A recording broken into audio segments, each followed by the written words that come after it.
Last day of March 1931 killed 1,100 people and nearly destroyed the capital, Managua. President Franklin Roosevelt got Congress to agree to hire the unemployed. This day in 1933, the Depression-era Civilian Conservation Corps would put 500,000 people to work planting trees, building dams, and fighting forest fires. A transportation era was ending in Los Angeles, March 31st, 1961. Echoing a national trend, the last of its big red streetcars reached the end of the line. Lyndon Johnson's presidency reached the political end of the line this day in 1968 after a speech announcing a bombing halt in North Vietnam and asking Hanoi to agree to peace talks, a surprise. I shall not cede, and I will not accept the nomination of my party for another term as your president. New Jersey's highest court told the parents of comatose Karen Ann Quinlan this day in 1976 that they could remove her respirator. She'd live another 9 years. And in 1987, a judge in Hackensack ruled surrogate mother Mary Beth Whitehead could not keep the child she'd contracted to bear. She'd later be able to visit, but baby M would live with her father, William Stern, and his wife. Mark Leff, CNN. The top stories are coming up next, and then in Consumer News. TV News 1. We're going to take a look at entertainment now. And the Pentagon says they were patrolling the border between Yugoslavia and Macedonia when they came under small arms fire and then disappeared. And NATO is expanding its bombing campaign in Yugoslavia. The Pentagon says no building or facility used to promote the Yugoslav offensive against Kosovars will be safe from attack. Officials say that areas inside Belgrade may be targeted. More on these stories and others in 15 minutes, or log on to headlinenews.com anytime. Crisis over Kosovo. To talk about the latest developments, I'm joined by Joan de Bardeleben, Director of the Institute of European and Russian Studies at Carleton. Joan, until now everyone sort of believed that Russia's support of Yugoslavia was more about historical ties than military support, but now today word that they're sending 1 warship and 6 on standby. Why would they add this show of support? Well, I think at this point the support is largely symbolic. Russia has a lot of conflicting interests here. Some are on the Yugoslav side, some divide them from the Yugoslav side. Circle. Which begins with our parents and grandparents who suffered here, and now we are here as their children and grandchildren who come to give this assistance in the name of Israel. The Israeli people have raised more than $1 million to help the refugees here, and by the beginning of next week, Israeli relief agencies will have sent more than 100 tons of food, supplies, tents, and medicine. If this field hospital were not here, many people, especially children, would go without treatment. This woman would have likely given birth in her family tent. It's a boy. It is an extraordinary sight. Doctors who see themselves and their history in these faces. Jane Clayson, ABC News, at the Macedonian border with Kosovo. Tonight we have a glimpse of life in the war zone, not in Kosovo or the refugee camps, but in Belgrade, the heart of Serb country. Freelance journalist Jasmina Toshinovic lives in Belgrade, and she's been emailing diary entries to an American friend in Philadelphia. And now she's sharing her observations with us. The city is silent and paralyzed, but still working. Rubbish is taken away, we have water, we have electricity. But where are the people? In the houses, in beds, in shelters. Every evening I go with my friends and family to the big underground station in the neighborhood. I know people there already, of all ages and social types. They come with stools and small talk. It is a dirty, dirty war, I say. Frightened people in basements, bruised soldiers on TV without name, Albanian refugees crying in TV all the time. Human dignity is here at stake, of all of us, actors and onlookers. It is morning, a beautiful sunny morning. I'm crying. Last night, center Belgrade was bombed with appalling precision. Yet, the military target, but only 20 meters from one of the biggest maternity hospitals in the Balkans, the one where I was born and a year later gave birth. I'm relieved, happy with NATO precision. My friends and enemies from all over the world ask, do you realize how terrible it is in Kosovo? I do, I really do. And I feel guilty that we feel bad here without having the horror they do.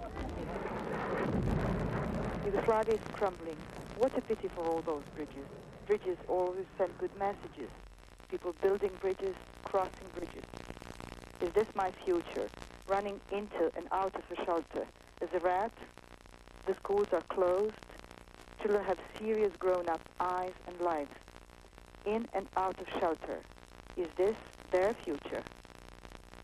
We speak about adapting to war conditions, finding new work, new ways of relaxing, socializing. But the main point today is that, ground troops or not, we don't care about our personal lives anymore. Most of us don't go to the shelter, don't think of leaving the country. We're just being here. Who cares for how long? We have no decent way out. We're hostages of our own life without power. I hope we all survive this war, the bombs, the Serbs, the Albanians, the bad and the good guys, refugees going around the Kosovo woods, and Belgrade refugees going around the streets with their children in arms, looking for non-existing shelters when the alarm for bombing sets off. Defense Minister Art Eggleton says there are no plans to increase Canada's contribution to the air war against Yugoslavia. That's despite the U.S. beefing up its forces in the air. Also, Eggleton is happy about a poll by the Ottawa Citizen that suggests 57% of Canadians would support sending ground troops to Yugoslavia. The United States has announced that 82 more warplanes will join the NATO forces in Yugoslavia. Major General Charles Wald says NATO-led airstrikes will continue 24 hours a day. Officials say bad weather forced the Allies to cancel 3 of the 4 planned waves of attack aircraft yesterday. Nurses in Saskatchewan are still on Alamos National Laboratory in New Mexico. They're trying to find out whether the scientists leaked nuclear weapons secrets to China. As the human drama in Kosovo continues to unfold. Between a Jewish doctor and his Albanian refugee patient. This team of 75 Israeli doctors works around the clock. They have treated nearly 500 refugees in just the last 2 days. People felt that they had to get involved in the situation because of what happened to us in the past. The past is very much on the minds of these Jewish doctors. They say the images, the stories of ethnic cleansing, of Albanian refugees forced from their homes, echo the horrors of the Holocaust more than a half-century ago. But not all of these Israelis believe the two events are comparable. The Holocaust situation was very different because people knew they were going to extermination. And everybody who was going to a concentration camps would never come back. The historical irony here is that during the Holocaust, Kosovar Albanians supported the Nazis in exterminating Jews, while the Serbs stood up against Hitler. Even so, for Hezi Levy, who lost family in the Holocaust, being here closes an historical circle. Which begins with our parents and grandparents who suffered here, and now we are here as their children and grandchildren who come to give this assistance in the name of Israel. The Israeli people have raised more than $1 million to help the refugees here. And by the beginning of next week, Israeli relief agencies will have sent more than 100 tons of food, supplies, tents, and medicine. If this field hospital were not here, many people, especially children, would go without treatment. This woman would have likely given birth in her family tent. It's a boy. It is an extraordinary sight. Doctors who see themselves and their history in these faces. Jane Clayson, ABC News, at the Macedonian border with Kosovo. Thanks for joining us this evening. I'm Sandy Ronaldo. Good night from all of us here at CTV News. Hope to see you. It was a private gathering of family and friends. 21-year-old Robert Richard Cooper has been charged with 2 counts of first-degree murder. He was babysitting the boys the night before they were found dead. Cooper has been ordered to undergo a 30-day psychiatric assessment. Can afford to get their teeth checked on a regular basis. The ominous serrated light, the sting of the needle, the unmistakable rattle of instruments, and the high-pitched whine of the drill. There's no mistaking where you are. Like I see your cavity on the top right here. This is Sate's Dental Clinic, transformed for one day into Calgary's largest dental office, the dentist's office. Formerly a den of pain, and before modern dentistry, it was a place of dread. Usually the only fear now is the price. Many Albertans say they can't afford to see a dentist. Dean desperately needs a root canal. Can't really afford the root canal that they want to do, so this was the only possibility I could find. Cost of a root canal in one Calgary dentist's office? $1,400. Are you kidding? No. $700 for the cap and $700 for the work. Saturday, Dean's root canal was free. Some people, they can't afford expenses, and this one-day free clinic, when I heard about it, it was the best thing that ever happened in Calgary, I think. About 3,000 people across the province are expected to receive dental treatment Saturday. Total value of the treatment, about $1 million. But these treatments are being offered at no cost to patients. In Calgary, 47 dentists are donating their time, supplies, and equipment. It's one way dentistry can give back to the community. There's a lot of people who are in pain. The clinic is primarily for relief of pain. A lot of people are very appreciative as they come out of the clinic today because they've had pain for a long time. We're able to help them. David gets a tooth extracted. It was causing him a lot of discomfort. Actually, I had the 2 wisdom teeth pulled out, and there was no pain. A lot of people fear it, but there's no pain whatsoever. Sadly, many people who can't afford dental treatment could have to wait another year for the next free clinic. Many will suffer in silence, counting the days before needle and drill dull the pain and end months of dental agony. Bill McFarland, CFCN News. A homeowner and 2 firefighters were treated for burns and smoke inhalation after a house fire this morning in the southwest. Fire broke out before 8 o'clock this morning. Firefighters quickly put out the blaze, which caused severe damage in the basement. The entire home sustained heavy smoke damage. Investigators say the cause of this fire was careless smoking. PD machine. We quickly come over. Calgary Emergency Medical Services held an open house today at its headquarters on McLeod Trail South. It's part of National EMS Awareness Week, a chance to demonstrate equipment used in saving lives every day and show the public what goes on behind the scenes when someone dials 911. For paramedics and emergency medical technicians to meet with the public, answer their questions, and show them the high level of service that the Calgarians have right now with the EMS department. And Cochrane paramedics also held an open house today.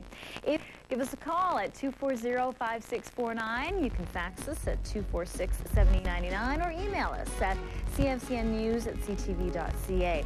Changing about as fast as technology, and for some, the two couldn't be a better match. We have more in tonight's CNET report. That's about where the red dot is. School is in session for Ariel Shaker. Her classroom is her kitchen, and her teacher is her father. There's all kinds of cells in there. For the Keith boys, today's subject is math. Okay, let's do this. All are homeschoolers and use a computer as part of their studies. In fact, nearly 90% of homeschoolers own computers and use them in the pursuit of education. They're flocking to the internet, and I think that there's a very good reason for that. Most parents homeschool because they want their children to have broad, real-world experiences, more than they might have, say, sitting behind a desk for 6 hours a day. And so for those parents, the internet has just brought the world to their doorstep.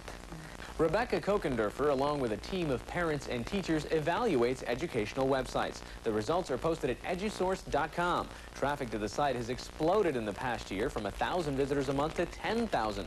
More than half are homeschooling parents, looking for everything from lesson plans and supplies to legal advice and support. But most of all, they're logging on with their kids to research homework. We do sort of say, we need to know this. We go to the internet. That's the first place we go. We're going to find it out there. The internet acts as a virtual and almost limitless library. It's also a way to link parents to experts when their children have special needs. Ariel, for example, is a gifted learner who takes advanced English and math classes at Stanford University online. Hi, Julie. Hi, Ariel. Can you hear me? It's called distance learning, and today more than ever, homeschoolers are enrolling in internet courses offered by traditional schools around the country. Okay, now let's take a look at this paragraph. You know when your explanation's not getting through. You know when they'd rather have someone other than you talking to them about this subject. And that's exactly why we were happy to plug into something different. Reporting for CNET, I'm Hari Srinivasan. 7 Calgary families got keys to their new homes today. It was part of a dedication for Habitat for Humanity. Habitat for Humanity is a non-profit agency that builds homes for underprivileged families. Each family puts in 500 hours of sweat equity as a down payment. Then they get long-term interest-free mortgage on the home. Contractors and builders are all volunteers. The materials are all donated. Most of the families would otherwise live in substandard housing, and the Habitat for Humanity Society gives them a hand up. It means that people are moving out of housing which is substandard. It means that they get a decent, affordable place to live. A house which, I'll be honest, I'd be pleased to live in. They're really good quality houses. It's one of the greatest things for, you know, any family to finally move into a place that they can actually call their own. You know, it's the feeling is indescribable. Habitat for Humanity was founded in 1976. More than 70,000 homes